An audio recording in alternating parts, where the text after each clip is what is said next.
All right, Shalom. First and foremost, giving all praises and glories to Yahweh, Bahashim, Yahweh Shai, Bahashim Kakradash, and double honors to our apostles and elders, a great millstone where that there's truth from, and peace and mercy to the hopeful elect that is pushing the word all four according to truth and sincerity.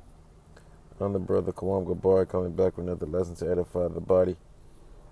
Yahweh Bahashim Yahweh Shai, the house of David, and Lord's willing to edify in video through the Spirit, just meditating on the prophecies that are happening around the world in our face. The Lord is doing a lot of things in the earth. There's a lot of things that we can think about, talk about, do about, but just meditate on the prophets. Meditate on what the Lord is doing. And it is a beautiful thing what the Lord is doing. This is Ecclesiasticus 39:1. It says, "But he that giveth his mind to the law of the Most High, and is occupied in meditation thereof, will seek out the wisdom of all the ancient, and be occupied in prophecy." That's what we were commanded to do, is speak prophecies into existence through the spirit and power of Yahweh Shem Shai. It's the Lord speaking through us to bring out the prophecies, and everything is happening all at one time, right? Everything is happening at one time. Let's get Revelations 19:10, and it says, "And I fell at his feet to worship him." Who's the him? Yahweh Shai. And it says, "I fell at his feet to worship him, and he said unto me, Seest thou do it not?" Because when John the Revelator was on the island of Patmos, the angel of the Lord came to him, and he thought it was Yahweh Shai. So this is what the angel told John the Revelator. He said, and this is verse 10, "And I fell at his feet to worship him, and he said unto me, Seest thou do it not? I am thy fellow servant of thy brethren. They have the testimony of Yahweh Shai." And who the testimony of to testify, to preach this word, you have to have testicles. You have to have testes. That's where the word testimony comes back to, the word testicles, right? And verse 10 again, "And I fell at his feet to worship him. And he said unto me, Seest thou do it not? I am thy fellow servant of thy brethren, that have the testimony of Yahweh Shai. Worship Yahweh, for the testimony of Yahweh Shai is the spirit of prophecy." This is the reason why we're able to speak this word. It's through the spirit of Yahweh. Bashim. This is not coming from our own mouth, our own ways, our own thoughts. These are his thoughts. These are his ways. He's telling us what to do, how to say it, when to say it, how to bring it out, right? Right? We're doing the Lord's work. And what I want, man, everything is happening at one time. Wisdom, and let's get that. Let's get that, man. That speaks volume. That speaks loud and clear. This is verse 6. It says, "And wisdom and knowledge." Who's the wisdom? Yahweh Shai is the wisdom through Yahweh, right? He gets wisdom, knowledge, and understanding, right? "And wisdom and knowledge shall be the stability of thy times." What time are we living in? We're living in a time of like never before, right? "And wisdom and knowledge shall be the stability of thy times, and the strength of salvation. The fear of the Lord Yahweh is his treasure." So if you fear the Lord Yahweh Bashim Shai, he will keep you. He will not have you left out here in the cold, in the dust, out here hanging with no clothing, with no, just out here butt naked, right? Let's get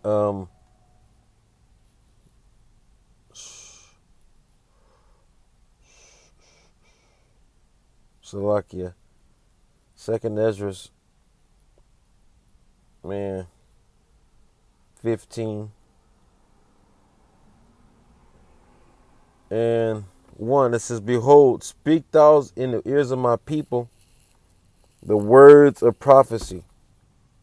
The words of prophecy, which I will put in thy mouth, saith the Lord Yahweh, Bahashem Yahushai, and cause them to be written in paper, for they are faithful and true. What is being, man? The charagma is being rolled out through all forms, shapes, and sizes of. There's a new thing called e-cash, electronic cash. You got, man. There's so many ways that the Most High is gonna bring it out, and hey, we know who he's gonna allow to bring it out. Esau, because Esau is running the world. It says, and cause them to be written in paper, for they are faithful and true. It says, fear not the imaginations against thee. Let not the incredulity of them trouble thee. The incredulity means their unbelief that speak against thee. Because guess what? They're speaking. I think they really believe that they're speaking against us, but in actuality, they're speaking against Yahweh Bashim Yahushai. And what's the Lord going to do? Right? This is the verse 4. It says, for all the unfaithful, who's the unfaithful? 2/3 of the nation of Israel, only Israelites can be unfaithful. It's not talking about another nation of people. It's not talking about Esau. It's not talking about Ham. It's not talking about the so-called Africans. It's not talking about the so-called Chinese. It's talking to you specifically, you Israelites. Because guess what? You are in trouble. You are in trouble. Because this is the verse. It says, verse 4, it says, for all the unfaithful shall die in their unfaithfulness. This is the reason why the Lord is doing a mighty work in the land. Right? Because 2/3 about to die, man. They're dying now, man. I just had a coworker of mine pass away a couple weeks ago. And then my boss, his cousin died yesterday or something like that. And the Most High is killing, man, the Lord Most High is killing a lot of people, man, at the same time. Where all these things are going down.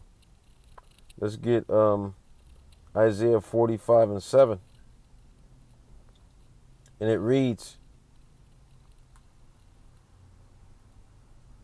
this is 47, I'm sorry. This is Isaiah 45 and 7. It says, for I form the light, and I create darkness.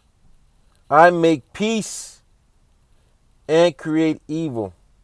For I, the Lord Yahweh, do all these things. This is the reason why this place is doing bad, because the Lord is in the midst of everything. Verse 7 again, it says, I form the light, right? The sun, right? I form the light and create darkness. I make peace and create evil. I, the Lord Yahweh, Bahashem Yahushua, do all these things. You know? So, hey, we are, the men of the Lord are thrilled, man. We are merry, man. We have a merry heart, right? Man, this is beautiful, man. So I'm going to close out with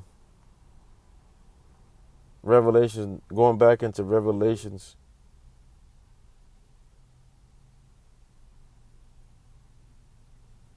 (19)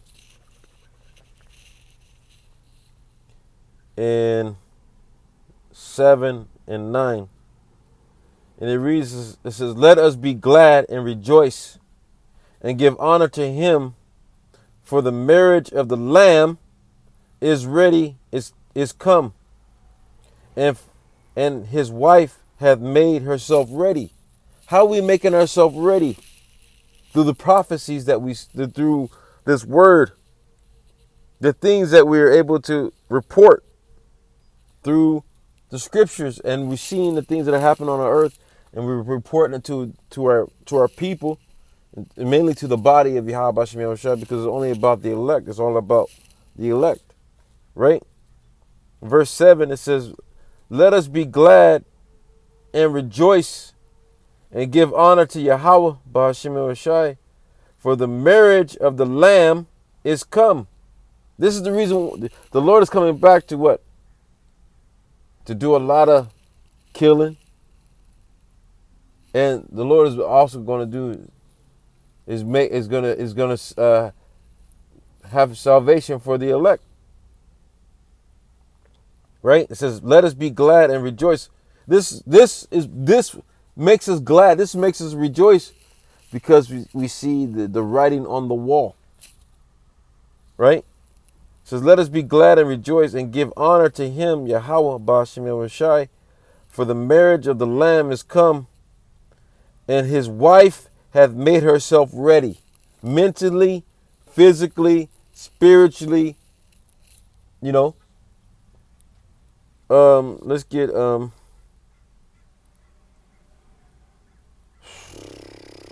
verse 8. It says, "And to her was granted that she should be arrayed in fine linen."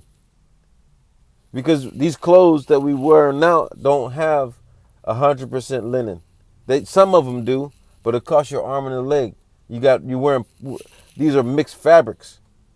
We're not going to be able to take this body and these clothes in the chariots. We're going to be changed into our new body, in our new fine fitted clothing, linen.